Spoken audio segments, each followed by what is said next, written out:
Hey guys, I'm cleaning my room again, so I decided to make another video. So, that's cool, I guess. So, today I'm going to talk about what a phenomenon I'm going to call low hopes, high expectations. Now, if you've ever been an artist to some extent, whether it be visual, musical, dramatic, etc., you most likely found some sort of issue once you get into the intermediate stages of it. The stage where you feel like you're just not good anymore. Like you've plateaued in your skill. Like there's nothing left to learn and you just need to practice more. This problem usually it becomes very frustrating because oftentimes it'll lead to you comparing yourself to other artists, whether it be your own peers or masters of the craft, and thinking, why can't I do what they do? What skills do they have that I don't? And it can be pretty depressing, to be honest, to think that you have such an amazing idea that you can easily implement onto whatever you're trying to create, and then you try it out and it comes out horrible.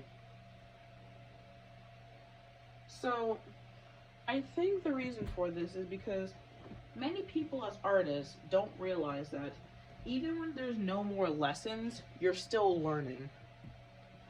You see, there is a great divide between low and high levels of skill. For example, most people can draw a circle, but most people can't draw a perfect circle, if you get what I mean. This issue comes back to mess with some people, thinking, well, it's not that difficult to make a perfect circle, right? You just make a little loop and boom, there's your perfect circle. And then they actually try to do it and then they realize that it's a lot more complicated than that. But they don't know what the complicated nature of it is, so they just think they can't do it.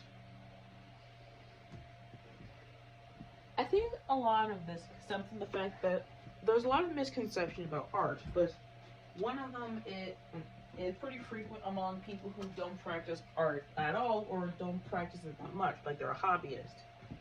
Knowledge being, art doesn't come naturally to you. It is something you have to build up. A lot of people seem to think that art's just something you wake up in the morning and you know what to draw and you can draw it perfectly with no sketching, no layers, no editing, nothing at all. And while that can be it for some people, most people aren't like that. Most people, they can wake up in the morning with an idea of what they want to draw, and then they'll spend hours upon hours making that drawing and then perfecting it to look the best that it possibly could be. Meaning that if you're looking at a drawing made by someone who spent 10 hours on that work and you try to do it in 10 minutes, it of course is going to look bad. It's simply because not only is there a skill divide at that point, but there's also a time divide. Now, generally people become more skilled at things the more they practice with them.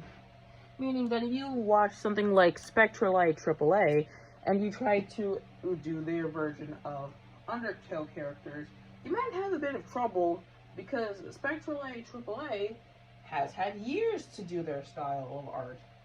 Meanwhile, most people, unless they have been trying to imitate Spectralite AAA's art for years, most likely will have a lot of trouble trying to get down all the nuances of her art that makes it her art. So then we get into the whole looking at your own peers' work to see what they can do that you can't.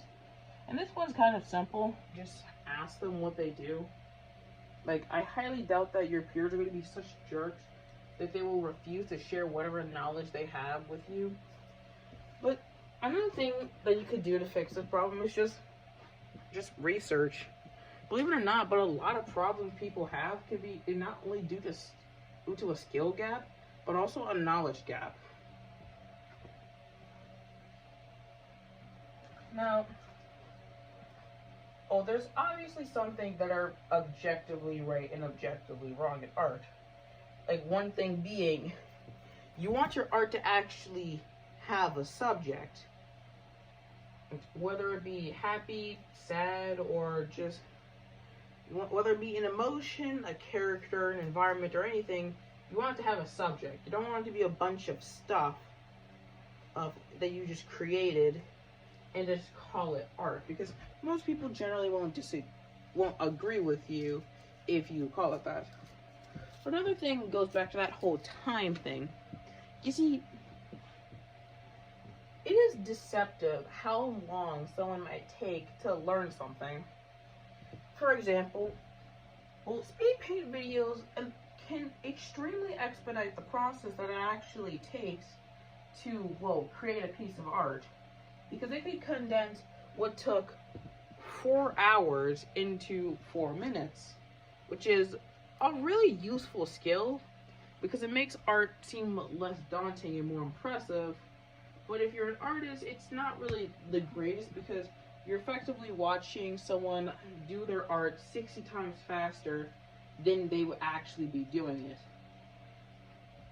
Also, inspiration. Back to the thing I had said about the inspiration. Yeah, a lot of people really do believe that sometimes you just wake up and boom, now you can draw. Which, not really. Most of the time, inspiration can help perfect a piece and make it look better, but inspiration isn't the end-all be-all of your art. Another thing you generally should note is the fact that, people, okay, I'm quitting this video. I'm sorry to disappoint, but this video is just getting way too long and I have too little to say about it. I don't know. I'm just making this video to pass the time while I'm cleaning my room, and I've been feeling more and more bored as time has gone on. I should probably focus time better into stuff like schoolwork and stuff. Maybe then I'll be happier. I don't know. Goodbye.